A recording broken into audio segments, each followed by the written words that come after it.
And a fine Monday morning to our listeners. We just keep regressing back in time here again and again.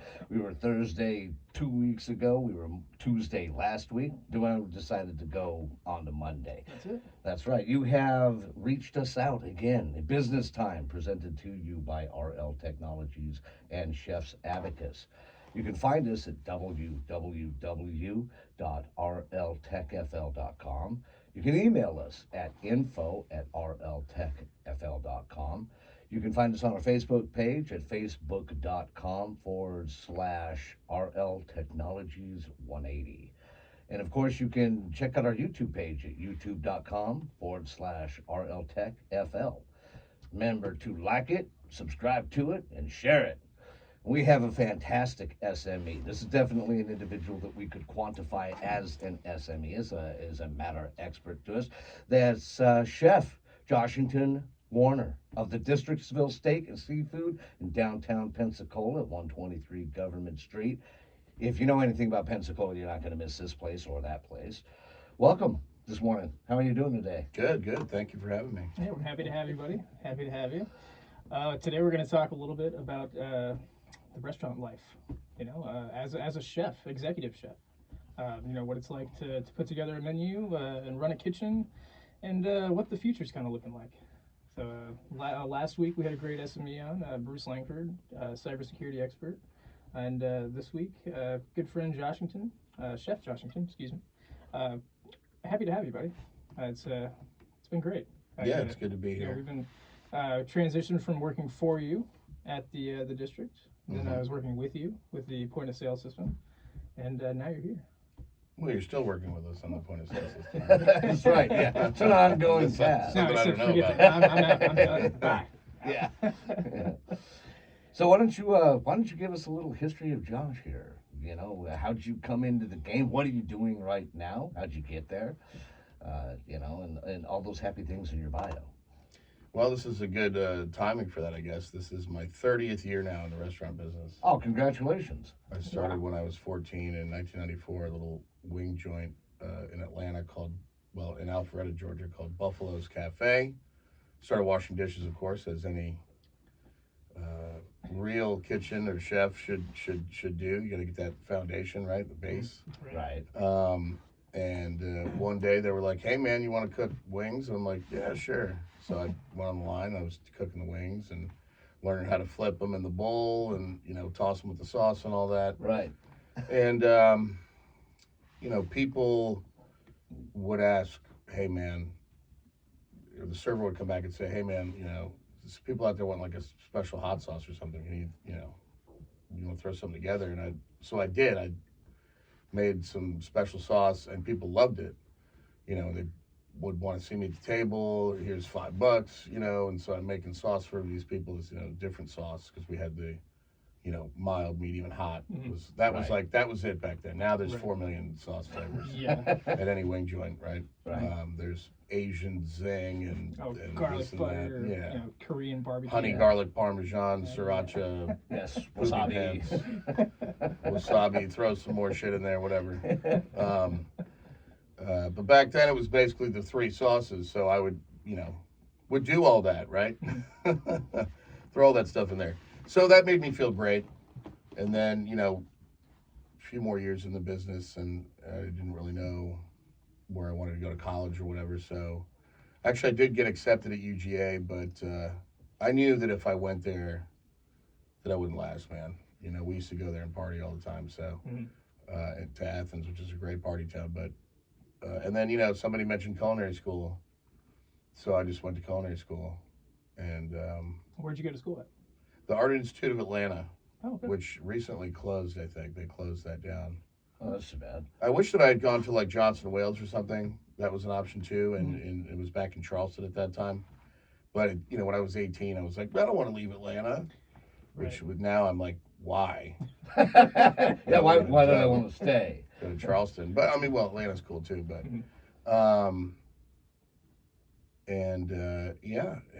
got in the door at a really great place called Sia's. I worked for a great chef, Scott Serpis.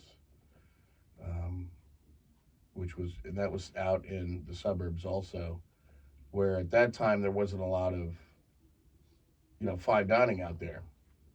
Um, and so that was one of those first places out there. And it's crazy, like in Atlanta and a lot of these other cities that have blown up. Like you used to have to go down into Atlanta to go to a fine dining restaurant, right? You used to have to go downtown. And now, Cumming, Georgia has lots of great restaurants, and Alpharetta and Roswell and Marietta and all these places. So it's just crazy. They're like little cities. I was there in October for my cousin's bat mitzvah, and I mean, we didn't have to leave this little. They built this huge place called Avalon, which is one of those mixed-use development places, and all these restaurants are there. You don't even have to leave the block. Nice. So it's a lot different than when I grew up. But yeah, you learned a lot from Scott.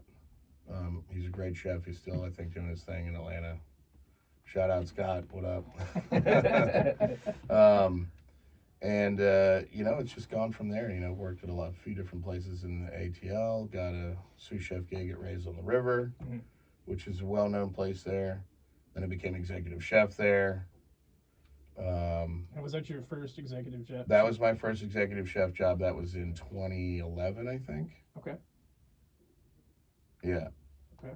So when did you transition? I was 31, yeah. So 2011 was executive chef. So I've been running a kitchen, but I was running it before that. I mean, really, as soon as I got that gig in 2004 as sous chef, like I just took it.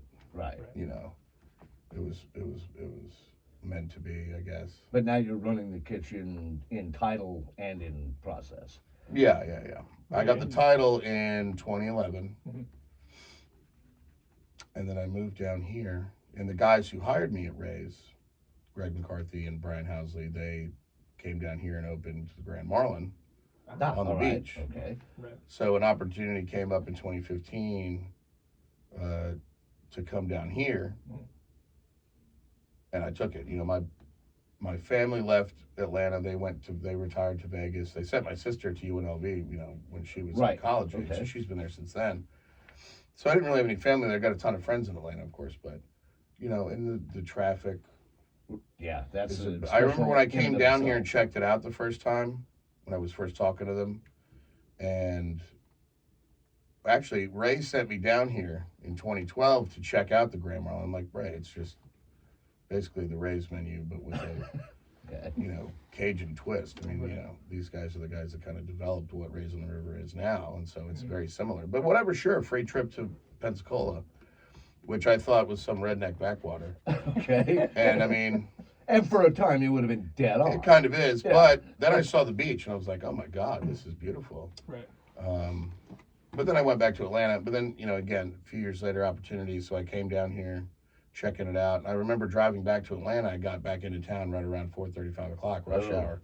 And I sat on 285 for like an hour and a half. And I was like, yeah, you know what? I'm done. I'm out of here. This is stupid. And I'm so glad that I did. I love Pensacola. It's great down here. No traffic, super chill. There's definitely cons to living in a smaller town, but the pros, I think, for me, certainly outweigh them exponentially. I love the community. There's a real sense of that here. I know a lot of people around town. Right. No, you've built quite the reputation too since you've been here. Yeah, and it's good. It's nice. It's just great. And again, it's beautiful down here. The beaches, all that. So I'm very happy. And then all the crap that's gone on lately, the last few years, in some of these big towns, like we don't have those problems here. No, that's which is great. Something we can look forward to. Yeah, daily. it's been rough stuff. And I talked to a lot of my friends who do live in Atlanta and New York and San Francisco and places like that, and it's pretty rough. Speaking of which, I talked to our mutual friend, Mr. Matthew Williams. 2 days ago. How's he? He's doing good. He's actually looking at another job back here in Pensacola. Oh, yeah. There's a very good position that's opened up somewhere down here, and he's been contacted by someone who knew the Mitchells, and they're trying to get him back down here. Well, good. So I don't think he's very happy in New York. Not a lot to be happy there about. Yeah, New York's a great town if you got money. Right. Yeah. But even someone like Matthew, who had all that experience, or who had quite a bit of experience, when he got up there, trying to do the same thing he did when he was down here, a lot of places looked at him and said, "Yeah, you got good experience, but you don't have New York experience." Yeah, there's an elitist fence. And I think that kind of pissed him off. He was like, "What?" Yeah. So now he's like, I mean, yeah, he was out in L.A. and stuff too. So, Yeah, running fine, and not just tripping over the washout. but that is silly because Yeah. if you can run a restaurant here Right. and it's busy, we were busy. We were busy when he was here. We're busy now. I mean, sure, you could go to a busier place, but there's busy. I mean, imagine McGuire's. Like, if you can manage McGuire's, you can manage probably anything in New York, at Right. least on that level of dining. Yeah.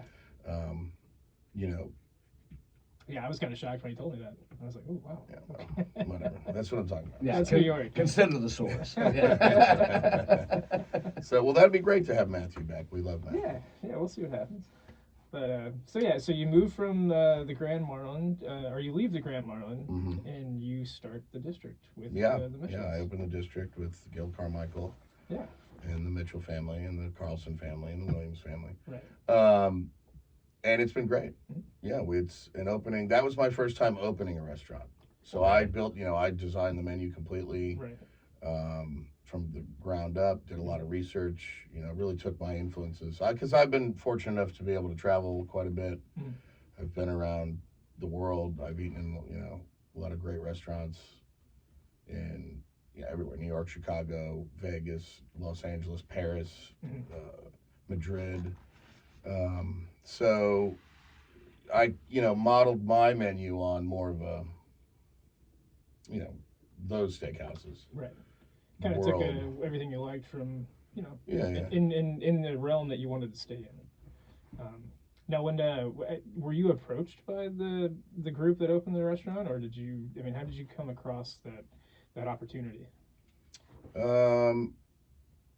With Gil Carmichael, yeah. Oh, okay. Gil Nice. and I kind of found each other, Right. and that's where it went. Would you say above all other places that you've been, was there one though in particular influence that you found, especially when you were designing your menu?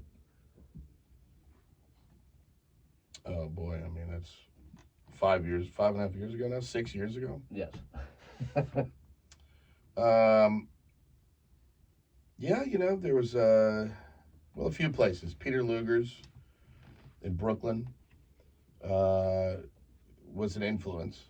There's a place called Prime House in Chicago, a couple places in Vegas that probably had more of an influence. Yeah. And it's not just on the food. Did you say that it had an influence also on the people that you have in the kitchen with you and who you wanted in the kitchen with you? No, I don't really think that had an influence. I don't know who worked at those places, but Right. especially I will say about Pensacola is the labor pool is a lot shallower here. Yeah.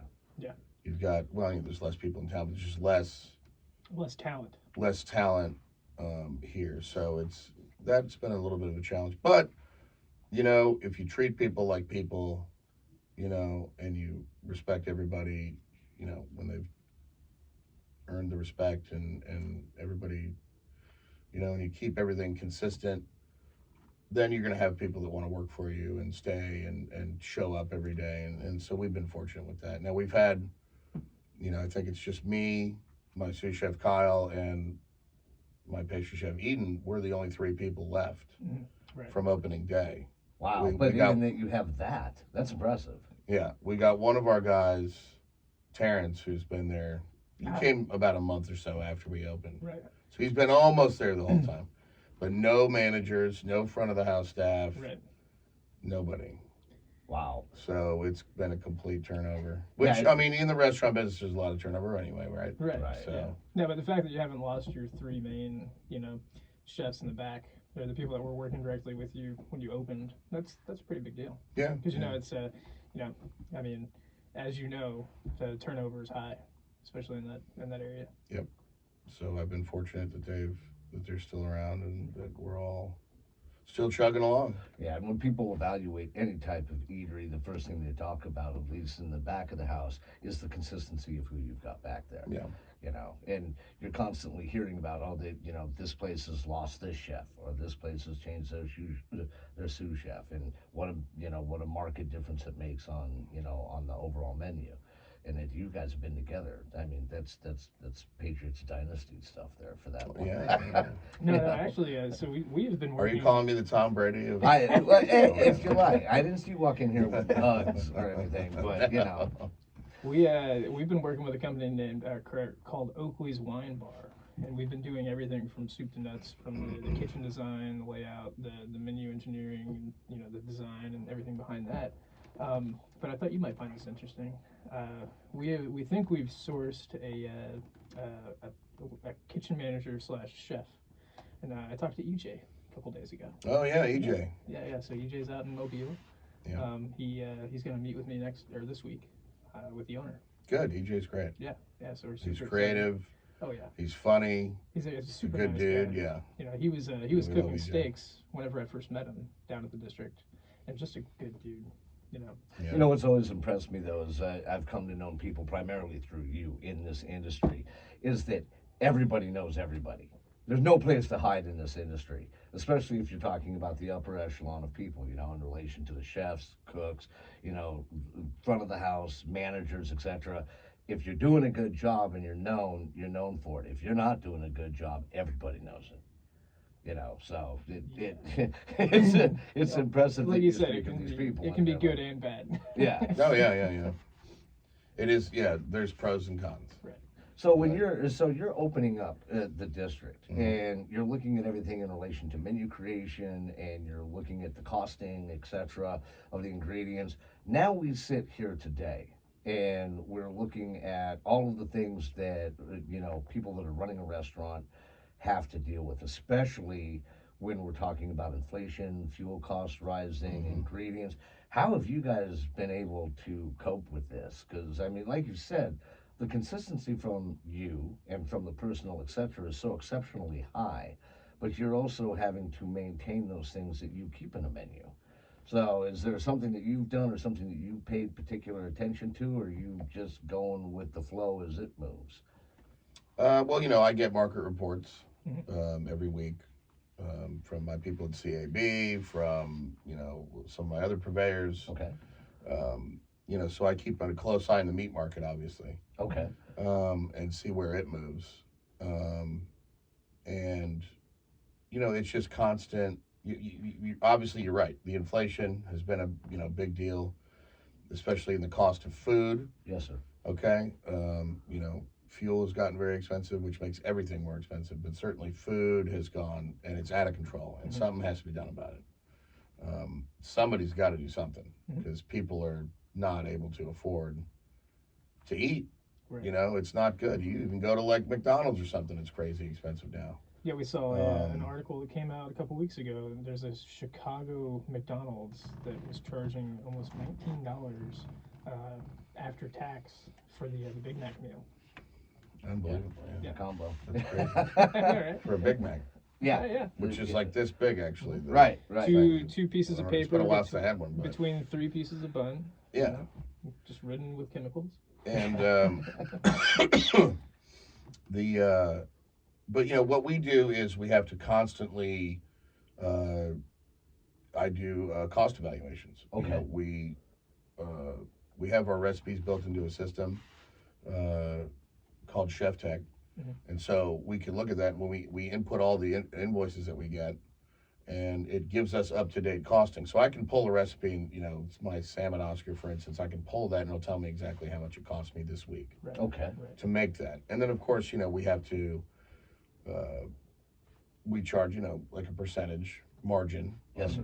based on what our ownership wants to see, as their food cost is profitability, and that's what we go on. And so, yes, we've had to raise some prices over the last several years, of course, like everywhere else. I haven't raised prices in a little while, though. It's been a while.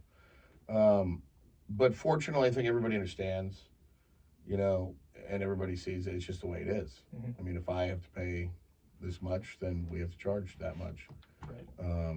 It's just the way it is. Have you had to kill anything on the menu because of the cost of it, or because of the lack of it? So there's one item, the bone-in fillet, for instance, is very, very high food cost. But I sell like 6 a week. So it's not like a backbreaker. And I don't want to take that off the menu because nowhere else serves that. And I believe that a real steakhouse should have bone-in Interesting. fillet on the menu. Okay. Well, anyone who's ever had a bone And that's my fillet- CAB Prime. Right. And that's the one that Ralph, right? I tell the servers, 100%. what's my favorite steak? Oh, yeah. That's the one to tell folks to order. And it truly is a good steak. It's amazing. Yeah, that it's bone it's adds a great extra flavor to it. piece of meat. Again, it's something that no one in this area is serving it. Mhm. Certainly not on a regular basis, and I don't think I've ever seen it on a menu in Northwest Florida, except mine. I'd never seen it until I started working for you. Right. It's like, whoa, that's got a Yeah. bone in it. So it's a great cut, Mhm. and yeah, it's bad food costs. I'm not even tell you how bad, but It's like you don't want to know. but again, we don't. If I sold 30 or 40 a week, Right. I'd probably have to pull it. Well, and it's And like certainly, if it, you don't want to have loss leaders and you have That's what I was gonna the say. winners, right? you gotta have something to bring in the people. I sell and- 6 those a week. It's not killing the food costs. Yeah. And even if you were As long as losing we're a little selling bit, a ton of steak trios, which is beautiful, which is Right. it's our number 2 seller Mhm. behind the 8-ounce fillet. We're winning on that, so we can lose a little on the bone-in fillet and have that there for people who really are like, excellent. I appreciate, the people that appreciate it. That's what we want.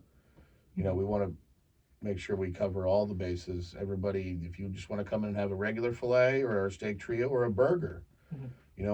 our in-house grind burger, which is great too, that's fine. But if we want to cater to that guy that wants that bone-in fillet, Mhm. the dry-aged ribeye, that kind of thing too. It's fascinating to me that in that instance you're actually looking at something where, like, okay, if it's somewhat minimalized, like you said, 6 a week, we're fine.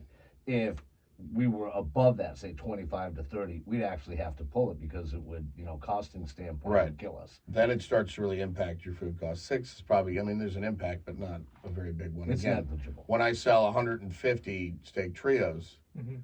in the same week, it's okay. Right. Yeah. Yeah, it works out. Absolutely. Yeah, That's fascinating to me, though. it's So, okay. Well, That's good how job. it works, though. That's how food cost, works. when you're examining those things now, when you're looking at all of those cost sheets now, are you, from a forecasting standpoint, are there problems that you see on the horizon beyond the obvious, like increasing costs and increasing inflation? We took that 700-point hit on the market the other day that wiped out about 11 months worth of gross. Are there things that you're looking at right now going, this could be a problem in 6 months, this could be a problem in a year? I get that's where the meat stuff comes in, the meat Okay. markets. I don't think we're seeing anything right now, but you never know. No, This- they're saying actually we have the lowest amount of livestock stateside that we've ever had. Yeah, we're 3% right now is actually what we're bringing in, like $30 billion a month in steak imported into this country. Oh, really? Yeah, it's crazy. We're not using anything locally. Our domestic intake here Right. and usage is incredibly low.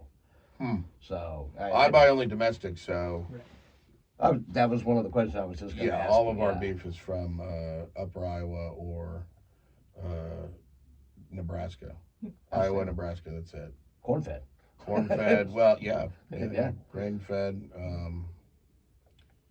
finished on grain, but so I don't really look at Like the world market. the import stuff, Right. but yeah, well, that's probably again, places like McDonald's and Chili's probably or whatever, I don't know, but Yeah, no, you're exactly right. that's what they're buying, Right. Would you ever import beef from another country for outside of Japan? And we all Only know Japan or Australian Wagyu. No, absolutely not. Gotcha. Those are the only two, though. Yeah, Okay. yeah, Japanese Kobe beef from Japan, Which is number one. or the Australian Wagyu is beautiful too. That's what I was just serving for Valentine's Day special, Right. which I still have some left. We'll be running a chateau, so Actually, that's what they come in had. this week, folks. Get some beautiful. No, it's great. The Australian Wagyu, it's 100% Right. Wagyu Right. strain. All American Wagyu is.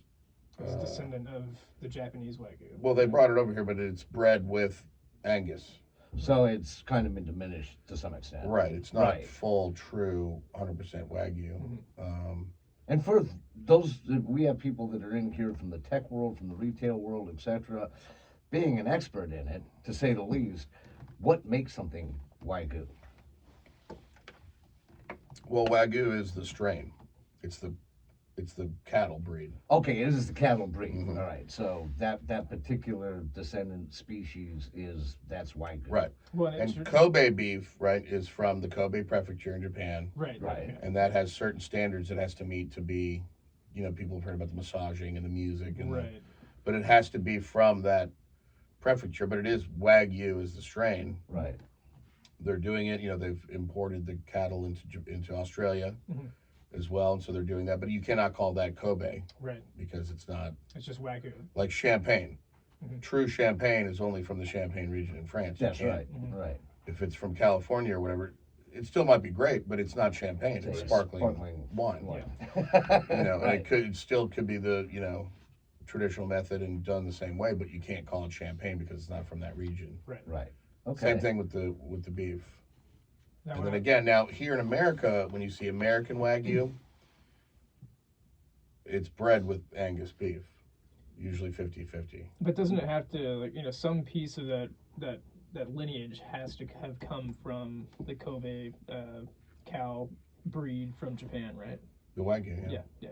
Yeah, and they bring those here. They just breed them. They mix it. Didn't they say Here. like they're no longer exporting Wagyu from that region of Japan? Like, so either you got it or you don't. Right. Type thing. Yeah, they might be. Yeah, no, I think I read that like 6 or 7 months ago. Yeah. They're saying those farmers that can actually trace that back, that's it. But I'll tell you, the Australian stuff's fantastic. No, I had an Australian or Tasmanian Wagyu whenever I was in Las Vegas with Kyle, Mhm. and it was pretty good. Yeah. And that's just sugar pepper. Tasmanian. Wow. Yeah, oh yeah. It was $150 steak, Next but would be Yeah, well, devil it was Wagyu. really good. It's expensive. You got to pay for it. Absolutely, absolutely. We got the $150 steak too on the menu. Yeah, no. I charged $200 for that chateau, No, and it's delicious. which is a lot, but I mean it's It is expensive literally- beef and it's worth it. It's the best meat within 300 miles. The 150s at the Tomahawk. Yeah. Yeah. I've had that. That's our before. dry tomahawk. The best Yeah. piece of steak I've had anywhere close to this has either been in Atlanta or New Orleans. New Orleans. He's got some pretty good food. But anyway, moving forward, we're talking about rising costs. The past few episodes we've been talking a lot about robotics, and there has been a huge influx of companies just coming out of nowhere. With these, fancy piece of, kitchen robotics and even front of the house robotics. What does robotics look like in the fine dining realm? Is it something you would entertain from a labor cost standpoint? If it's something you could move in that would consistently do something better than an employee, would you entertain that idea? Well, I would entertain it, but you'd have to show me that it could do a better job than a human Right. at this point. I mean, Well, we're talking about. I would think in something, again, I keep mentioning McDonald's, Mhm. Burger King, just flipping burgers that everything has to be the same. To like put a robot on a saute station and have it like be able to do all that stuff that Yeah, we do, yeah. but I think we're still quite a bit of ways from that. Well, Probably one day they may achieve that. There's a piece of robotic technology that Chick-fil-A has, Mhm. and I thought it was kind of interesting because before they were having to buy pre-made flour tortillas for their wraps. Mhm. Well, they have an actual flour tortilla making machine that not only makes tortillas from scratch fresh, but actually wraps the tortilla in all the ingredients and then packages it, shoots it out. Yeah, see, something like that Right. makes sense. Where you're able to actually make something fresh that you would have normally had to bring in, frozen or made in a commissary on the other end of the country. We're seeing more and more of that, and it's But Yeah, for for the simple fine dining things. element, what you're saying is Right. that human effect, that's part of it. And one of the things that we've talked about when we've talked about all of the robotics, etc., one of the contentions that I have is that it may come down the road, 5-10 years maybe, where you have people that are willing to go to restaurants that have robotics, have AI associated with the cooking, even in the fine dining. And then you will have those people that are specifically pointing their patronage to the human effect. I want the pluses and the minuses of having, the sous chef and the executive chef, back there doing their work, but there are also those inconsistencies that make it their food. It's not the same way every time it's close, but they may pick another piece of beef, or they may pick another side to have, or, it's that human element to the Yeah. experience. Yeah, absolutely. Cooking is a science, but it's also an art. And so it's one of those things that it's like, right, it's confusing. Like, when everything has to be the same. And I remember, Ray Schoenbaum up in Atlanta, I remember he used to tell us that he wanted it to be like a nail factory. Okay. Like, we know how many people are coming in. We know how many customers need nails. We know how many nails we need to make. Let's just go do it. But the problem in the restaurant industry is that it's not always just black and white like that. You have all these different people. You have people that order different things. We don't ever know how many.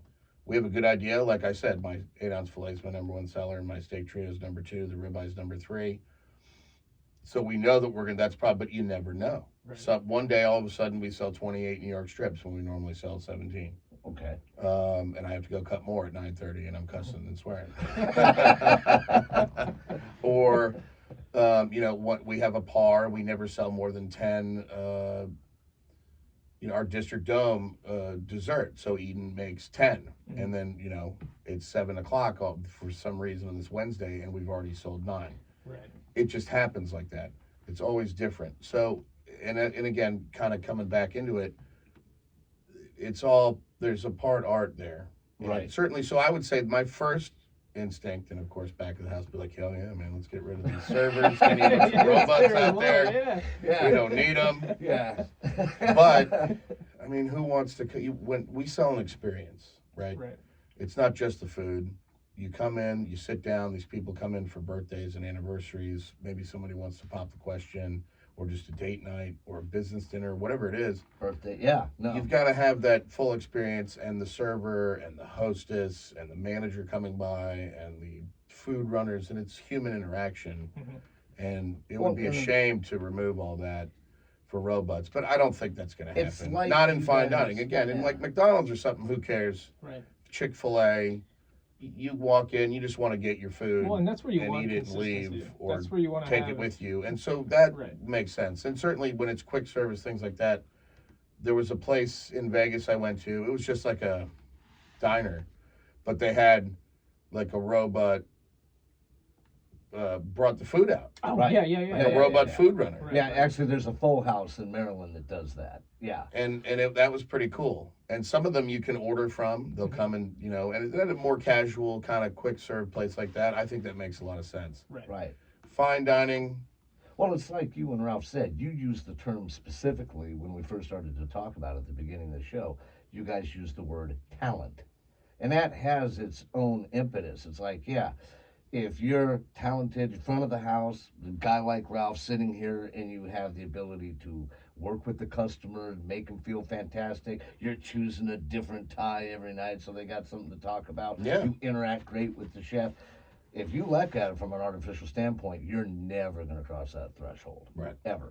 So, and, I think that, but they're, like you said, you guys have said, there's a place for those things where if you can automate it, reduce costs, improve efficiency, then sure, show me it works and I'll do it. Yeah, So- it'll be interesting to see what chefs like yourself who are in the fine dining area do kind of start to implement. Well, and with the level of control that you guys have, I think that's the fly on the wall conversation I want to have, is when someone comes into a kitchen that you can legitimately say is owned by an executive chef, and they're like, hey, we're thinking about implementing this, maybe we're dealing with a 60-40 on the decision-making process here, and we want to put this in your kitchen. I want to see that conversation. Yeah. Yeah. I think it would probably start with like prep or something, maybe dishwashing. Yeah, well, and Perhaps. they have robots. A literally, robot dishwasher, maybe. They've got those where the employees stack everything into a cart, and then that cart is then pushed into the machine by a human, and then it literally washes, dries, and then replates and puts back onto another cart. So all you have to do is So it stacks everything too, Yeah. sorts silverware. Yep. That's Okay. pretty dope. That's something I would definitely Right. look at, and because also nobody wants to wash dishes. Right. You know, it's a pretty shitty job. Shout out to my guys though, love you. Yeah, no, Gus and all your people down there, Yeah, they my boy do Gus. a great job. But like My boy you know, Walt, Terry will be back soon. So he's Okay. been out with a little. oh no, He was in the hospital for a bit, but he's okay. Well, tell him He'll I be said- back hopefully this week. tell myself hello. Love my dishwashers; they do a great job. But it's a job that not a lot of folks want to do. Right. It's that bottom Well, and you usually have to pay them a little bit more too. barrel or bottom, kind of with the rung. Oh yeah, of course. But they're We pay them well. bottom of the barrel, but they're paid. They're like- super like important. I high-level don't mean employees. bottom of the barrel. No, but what they're doing is dirty. It's Actually, dirty, I it's shouldn't have dirty said work. that. I No, apologize. I No, knew we're, what you we're meant. not worried about triggering anybody. It's like bottom rung entry You're level. doing the work that no one else wants to do. But right. Yeah. Exactly. Mhm. So that would be like where I would see the first kind of steps for if we were looking at robotics. right. Dishwashing, maybe some remedial prep. Mhm. If they made one robot that could like peel potatoes and shuck oysters and do all the really shitty stuff, Right, right. that would be awesome. Chef Collins actually talked about the oyster shucking. Yeah, the epic but no one oyster likes to shucking. shuck oysters. Right. It sucks. Right. Yeah, it's And, not a fun job. Nobody likes peeling potatoes, Right. but you got to do it, right? Mhm. And so that's the areas that, if we were going to look into robotics, Right. um, That would be that's where it would happen, probably. the find out. menial tasks Yeah. that nobody wants to do. Well, so let's see. I read an article recently talking about Apple's new Vision Pro.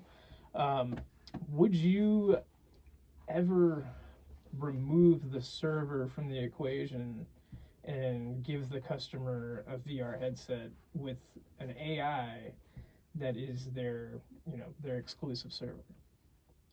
If you've got robots that are, taking the food from the kitchen to the table, like you said, with the robots that you were seeing in Vegas, there's a company out there that thinks that is the future. It might be. You know, I think it's pretty far away, though. That's So here's a better question. at least And 10 plus years away. for the executive chef in our midst right now. Here's a better question. Because everybody wants to be part of the experience right now, and they feel that they're entitled to that. And it's definitely a driving force, artificial intelligence, and also within the confines of this type of virtual reality, that they're trying to push forward. Would you be okay with a headset that you wore that allowed the customer to actually watch their meal be cooked? See, this is what I was waiting for. As I was living for this question, Chef, I promise you, I was living for this. I was It would like, be "No." cool. And I've thought, because we have cameras in the kitchen right now, and I thought it'd be, if we just had audio on these and they could watch me and I could have a YouTube channel, I'd probably people be would. very You successful. have 1 million plus Yeah. It's followers pretty right now. hilarious. Well, you guys are characters back It's there. either that or I'd get canceled pretty quick, probably. But, Yeah. who knows? That would be kind of cool, though, right? To have the vision set, and you're like POV chef. Yeah, making it's your meal. ticket. Oh, they're making my meal now. Yeah. And it kind of takes you down the line, like, okay, well, now they're plating my food. All right, well, now we're going to have to talk to Doug. And Doug, I need you to buy me a Vision No, Pro no. headset. Don't do that. Yeah, we try to keep the tech questions away Need a from Vision Doug. Pro, Doug. Come on. Yeah.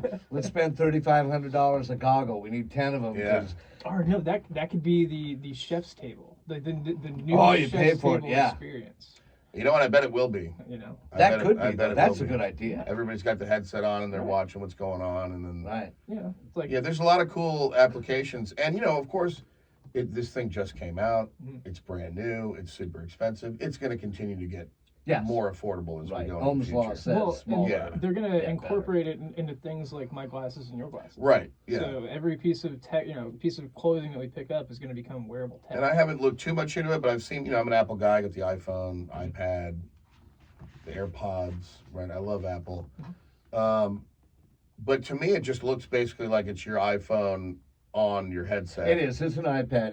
With the and weight. so you can see, you just don't Yeah. have to take everything off, or Right, you don't have to yeah. hold a phone up to your face. So you have that, but now we're gonna have these idiots driving with these things. Oh, on no, and it walking is around because- town, and yeah. it's just going to be ridiculous. It's augmented reality because you're still looking at Right. your environment, so Well, it's not true virtual. I'm not looking forward to when the first kid kills somebody with them on and then tries to man. blame augmented reality for a video game or something of that Or nature. live streams it like that.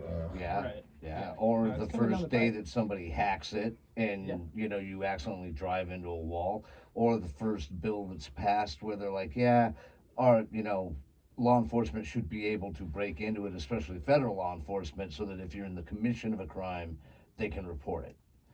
These things all carry with it a lot of weight that Oh, is yeah. not There's beneficial. a lot of applications here that are. But on the other end of the spectrum, I think in the confines of the dining process, and actually from the conversation that you and I had earlier this morning, Ralph and I, we were talking about this. I think actually the idea of being able to have like a chef's table, and that way you don't have to do it all the time, Right. But if someone came in to pay for the experience, you're offsetting the cost of the goggles in there and what they're wearing, out in the dining area. That would be a thing. It's Definitely. very intriguing. Yeah. I didn't even think about that until you guys were talking about it, but that actually would be kind of neat. Right, yeah. You don't even have to make it wearable tech for you. You could just have certain cameras that have point of view. Well, the cool from- thing from Right. you. is, Or I could have like a body cam. Yeah, That the and- people wearing the headsets can right. see. And right? even then, it's still POV because you'll see Right. you'll see Chef Josh's hands and what he's doing, Oh yeah, no, and you could have a lot of fun with the cover because you would know that it's up. You're like, okay, I'm transmitting these. You could have a lot of fun with it, Even Josh fun, you press the expletive button or not have the expletive button. Just goes black for a second. Parental controls. Yeah, beep. Yeah, everything. No, you can make it to where it's 18 and up only. Yeah. Like, It hey, would man, have to be. Yeah. Sorry, things get a little heated back We're there. R-rated. That's right. There's a blue covering on Most your food. kitchens are at the very least R-rated. Oh, Yeah. 100%. Yeah. No. So Crumble Cookies is actually the first to launch the Vision OS app. So you can actually order cookies from your couch. Which we don't. That we don't. The- In my opinion, that's, Pinnacle of American laziness. right? yeah, exactly. The So pinnacle. Of, it's only for Whatever. delivery right now, obviously, but they're actually exploring having, I guess, headsets inside of the store, so you can put it on and have a different in-store experience. yeah, again, So that's it's like adding a fourth dimension to your store, your sales or whatever. But Yeah, that's a little. right. I say you save yourself the money and you go next door and you microdose at the mushroom shop and then you go back into the shop a few minutes later. oh my Bam, God, new think about experience. that. New, There we go. New visual experiences. Yeah, that's what you're Man. selling You don't next need door. the headset for that. Yeah, we So, just need to prove what you think. Now there's a lot of shows, movies out. Yeah. There's a big one out now called The Bear, big show. Then we've got Chef with Bradley Cooper. That was The a good Menu. one. Yeah, that was a good one. And then and then we've got the Or mayor. Burnt, right? Burnt. Is it Burnt? I think Yeah, Burnt exactly. was No, the it's one Burnt Bradley with Cooper, Bradley Yeah, Cooper. yeah, It's okay. Burnt. That was That's good. right. We've got The Menu, which was a recent movie that With, everyone Ralph. was. The Menu was hilarious. That was amazing. Um, Amazing. And everybody should watch that, so you know Yeah. how we really feel. And then I threw up there just for shits and giggles and grins. The mayor of Flavortown, Guy Fieri. I love Guy Fieri. I love Guy Fieri. He's too. a hell of a guy. Mike that over here people is not give a him huge fan gruff, of him. right? And there's a legendary when he opened a restaurant in Times Square. Mhm. Maybe 10, 15 years ago. And the New York Times there was a food critic review that just shat all over it. But it's kind of unfair. Guy Fieri's done a lot for these people. He goes to these places that he went to, the diners, drive-ins, and dives. Yeah. And he changes their lives. Oh, 100%. I mean, when Uses after their platform, he or his goes to their platform. restaurants, Right. they just explode in popularity, sales. He also has They're doing great. So it's he has a fundraising platform where he gives schools, I don't know if it's pretzel makers or like donut makers, but he just gives them to him for free. yeah. So guy's great. He gets a lot of guff, I guess, for his frosted tips and his Oh, I don't care about outfits his and all that. tips. No. He hates him. Mike hates Guy no. Fieri. He's just one of those type of individuals where he'd bark and I'd turn around and be like, you need to tone it down. You need to drop the bass in your voice about 5% before I drop you. Well, I saw he and Gordon Ramsay were in a Super Bowl in a suite at the Super Bowl. Recently? Yeah, the one in Really? Vegas, and wow, okay. yeah, they both have places in Vegas, so they were there. And he, after the overtime touchdown, I saw, uh, Gordon like jumped into Guy Fieri's arms. They were, so I was like, oh man, I wish I could be there. Yeah. Because those two guys, a lot of these people on TV, I'm like kind of, but Guy and certainly Gordon too, I've got a lot of respect for. Them. So, how do you think though that these shows have changed the image of the chef? Because I definitely think that it's enhanced it. It's taken it to a new level where you can talk to someone and you're like, okay, this is Chef Josh, and he's an executive chef. That connotation is much different now than it was even 5 years ago. Now, maybe in the industry, not so much of a change, but from the public perception, with these shows, it's added a lot to who you are. Well, yeah, it's a lot of chefs are kind of like celebrities. Yes, now, very much so. Even just on a local community level, like we are some of us here. But yeah, that's what that's done. All that's created where that used to be a real blue collar kind of Right. thing and kind of thankless. Now it's like, but that creates problems too. These kids too, think they come out of culinary school and they're going to be stars, and I want to be the executive chef right now. Right. It's like, you got to work, man. I worked 30 years, Mm-hmm. right? I told you 30 years I've been in this business. That's right. It was, so 20 years, 94 to 2000. 10 years for me to be a sous chef, so to get into management. And then another 7 years before I became an executive chef. So, you got to pay your dues. And like I said, I started out in dish. So it creates a lot of that too. But a lot of these shows, they're kind of hard for me to watch. Right. Why so? I've watched some of the Bear because there's a lot of PTSD. You just look back on it and like I live this. Right. Right. Well, there's one And so it's episode- kind of like I started watching the Bears. I watched like the first episode and I'm like, I can't watch this. There's one episode. I turned it off. And I was like, haven't seen I just much it of the was like series. triggering me, like, Really? and it's the most realistic one for sure. Yeah. No, there's Now I've one since episode- gone back and watched it again, but like at first it took me a while. Like I can't. There's one episode of The Bear where one of the sous chefs or one of the employees forgets to turn on the online ordering app, iPad that they have for Grubhub or Uber Eats or whatever. And as soon as they turn it on, they literally get hit with like 150 orders. I've been there. I've been that person. I have been that manager that forgot to turn on the iPad. Yeah, there And you then go. Boom, here you go. You got people PTSD, calling in. Oh, my order's an hour and a half late. Well, we haven't even gotten the order. So what was it in the first episode that I don't even remember, but But it was just it probably wasn't even anything like that actually happened. It was just the whole. It just Because it's The nuance. it's tough.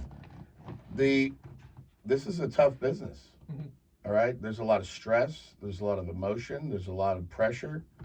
That's why there's a lot of alcohol and drug problems in our definitively line of life Mhm. or in our line of work.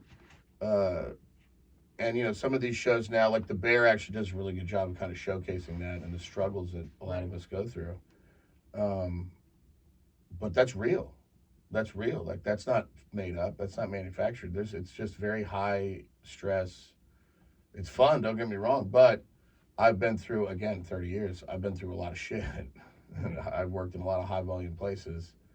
Well, it definitively looks like a specific personality type, and it's a personality type that thrives on pressure.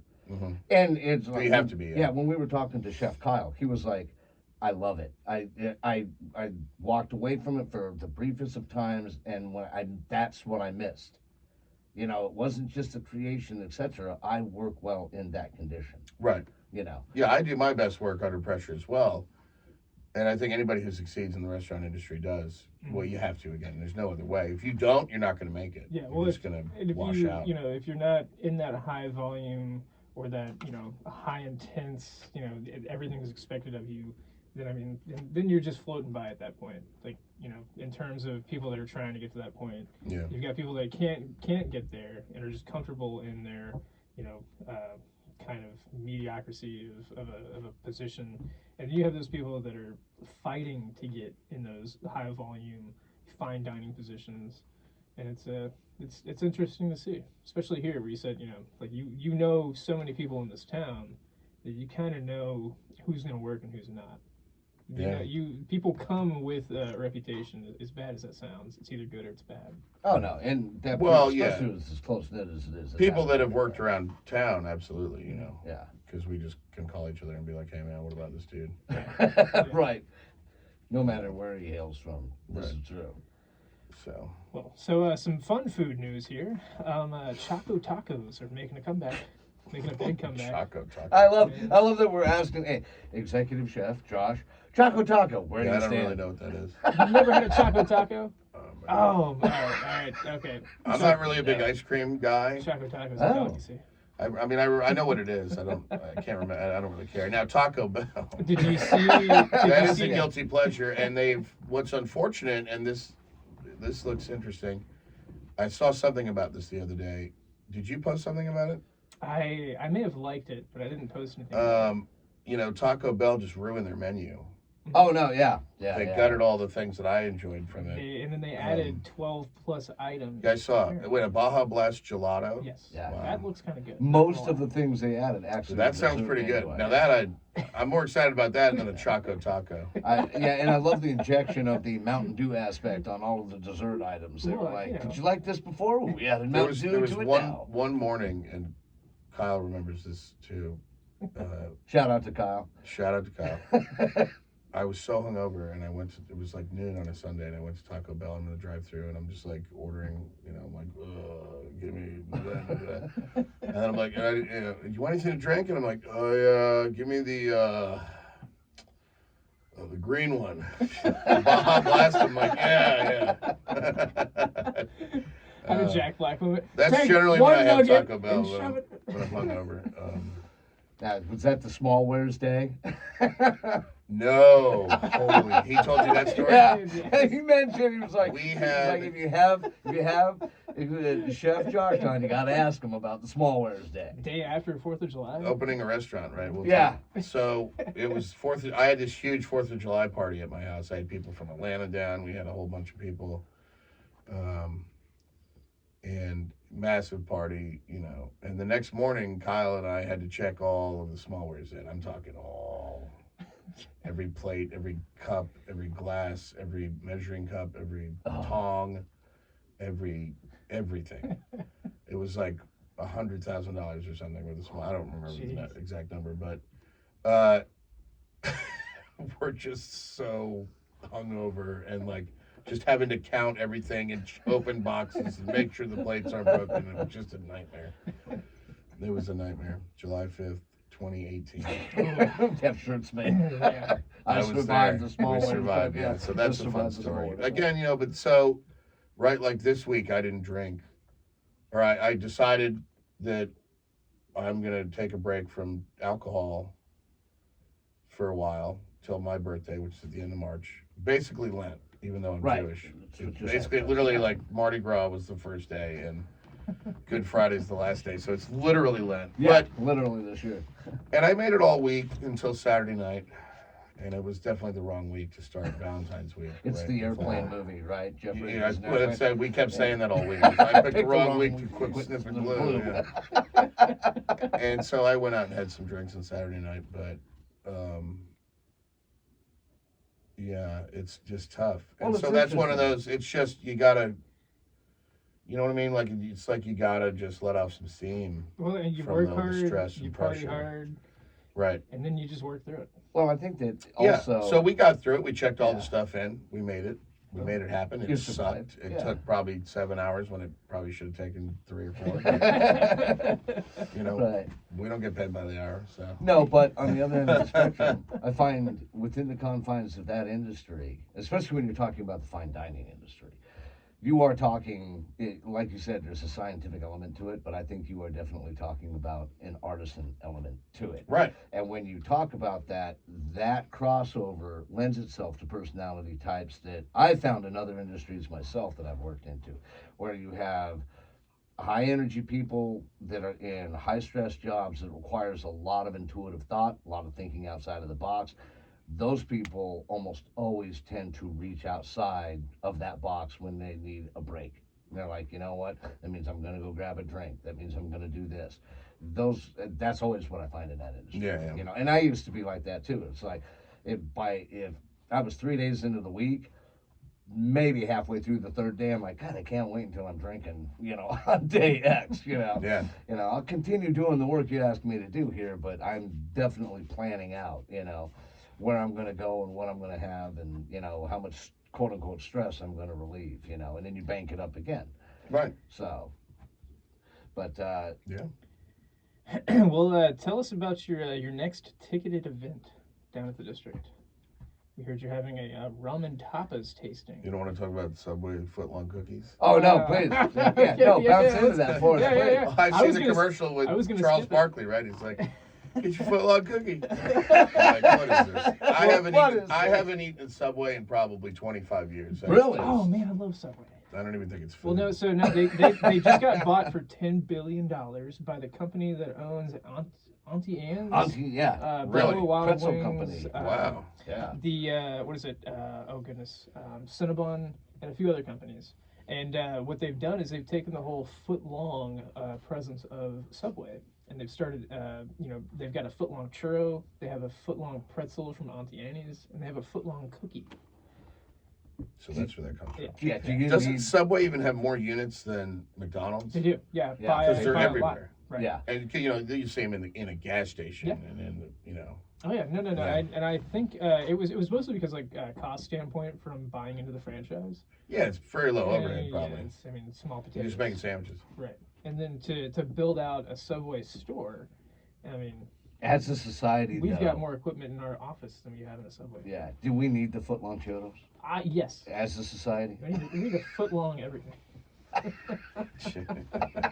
Footlong hot dog. Yeah. Well, yeah. $5 footlongs. What happened to those? I remember that. Right? That was back when the back Chomo was there. before still, they had Jared. the Yeah, Jared that's issue. when they had the Yeah. Jared problem. Yeah. Then they stopped talking about inches altogether. That didn't come up. They were like, Probably yeah. a good idea. Yeah, probably a good idea. How big Probably is a that good sandwich, idea. Jared? Just Whole really. Jared, $5 footlong. That's right. Just stop talking about it, dude. All right, sorry. You know. Oh man. But yeah, this Thursday we've got a ramen tapas tasting. Really doing a fun little pork belly dish Ooh. that Eden was working on. Shout out to Eden. Tapas. It's- What is it? Explain it. Well, a tapas is a small plate. Okay. That's the Spanish kind of style of eating. They have a lot of different little small plates, and so that became a hot thing. What, late '90s, 2000s? Yeah. I think Okay. tapas was the rage. Just like you have here, Harvest is the new artisan farmhouse. Yes. Tapas, and so and you see on a lot of menus, just small plates. So we do tapas upstairs. We have a few items that we don't do downstairs. Right. Right. We do it in the lounge upstairs, and so we call that tapas up top Right. was the name that creative came up with for that. But this Thursday, we have a specific ramen tapas tasting from 4 to 6 p.m.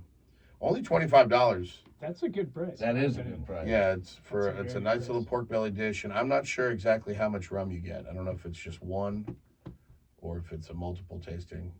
There was three. There was three. It's on three? the Okay, page. yeah. You get to taste 3 different rums, and there's 3 different tapas, I believe. I Okay. gotta go back and read it.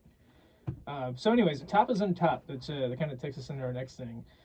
So Kyle, for at least 4 years now, has been talking about the possibility and plans for turning the lounge upstairs into a seafood place, or at least incorporating seafood into that menu.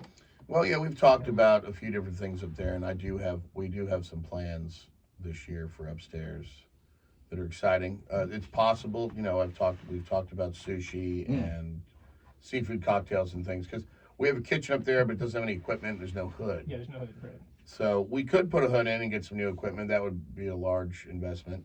For sure. Or for a much smaller investment, we could just start doing cold stuff. I think sushi's a good idea. I Sushi's think a so good too. So idea. we've talked about it. We're all with the ownership group and everything. So we're gonna figure that all out. But there are some exciting things coming on the horizon. Yeah, no, we'd love to see it. I was actually Sure. just there a couple of days ago. I had your pecan crusted mahi mahi. It was delicious. Which I've had before. Yep. It's very good. Good. So you know, man, we really appreciate you coming on today. Yeah, this was fun. This has been great. We've been talking about you coming on for at least 2 or 3 months now. Yeah, Since we've had definitely. Kyle. And something that we've been talking about, especially as we work through this process at Oakley's, because we know, had we had a chef there from the very beginning, you know, that a lot of the elements of the creative process, but also a lot of the mechanical process in relation to equipment, where it goes, what you need, what you don't need, because we ran into a group of people here that are fantastic people in the Sullivans, but they were right on the brink of making a lot of really, really huge mistakes just because it's outside of the wheelhouse. Yeah. You know, and so when we came back, I mean, just on the equipment purchasing, we saved them like $54,000. Well, and we just sold an oven for $2,000 that they had purchased, you know, that we won't be able to fit into the kitchen plan. Right. So, you know, that's because they were buying equipment before they decided what kind of restaurant they wanted to be. So, hey, look at Yeah, this. that's Now, granted, they did get some. putting the really- cart before the horse. They got some deals on this equipment, and they made money on it even after I sold it.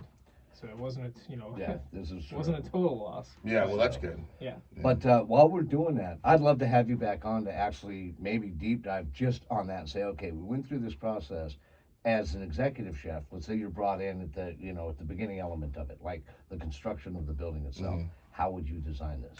Look at the steps that we've taken. What would you have done in this set? Do we do something that you were, you know, you're in lockstep with, or would you have done it differently? Right. You know, just for our own edification and for the edification of our listeners, because most of the SMEs that we dial in, that's one of the things that we see a lot of is people like, okay, you know, what else do they know about this? What else do they know about that? Because your experience is so extensive. You know, people think chef, they just think food. When I was a kid, you said chef, and I thought about plaid black and white pants. That's just where my mind went. But it's, especially for an executive chef, it's so much more. You really don't understand So how much much is more. incorporated in that, you know. Things that people would never think about. I mean, I have so many hats. I wear a fireman hat. I wear an HVAC guy hat. I wear a computer hat, printing. I know. I've seen you fix an elevator. a Yeah, dumbwaiter. elevators, Oh, yeah. dumbwaiters, plumbing. Mhm. I mean, everything, you know. And not to mention all the business side of everything, too. You got to be good with the numbers, Mhm. you know, food costing, labor costing, program, you know, all those kind of things.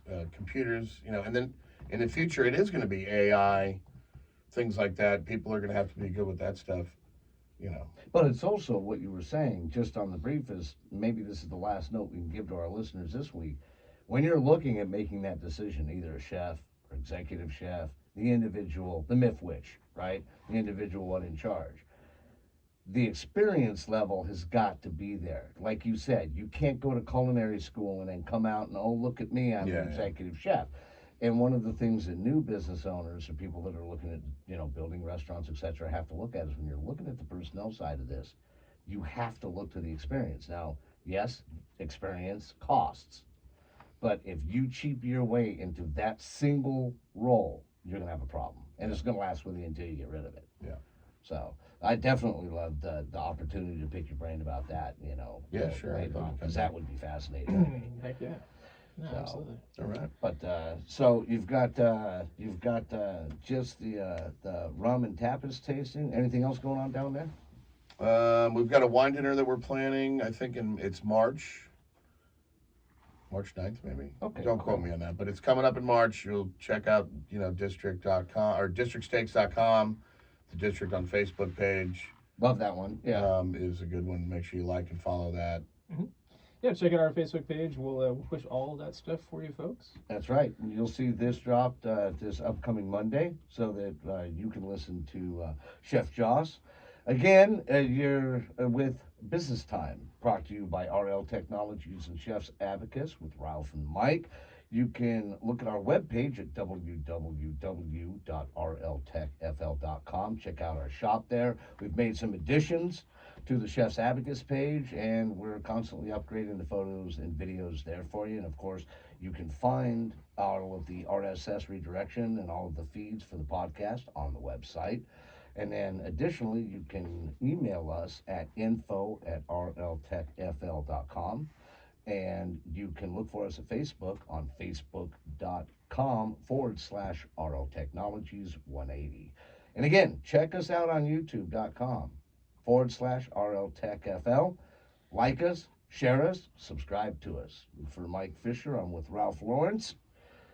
And Josh Warner. There we go. Thank you, Chef. Yeah, executive chef. Executive Chef. That's right. Josh Warner. And again, thank you for listening. And as always, enjoy your business time.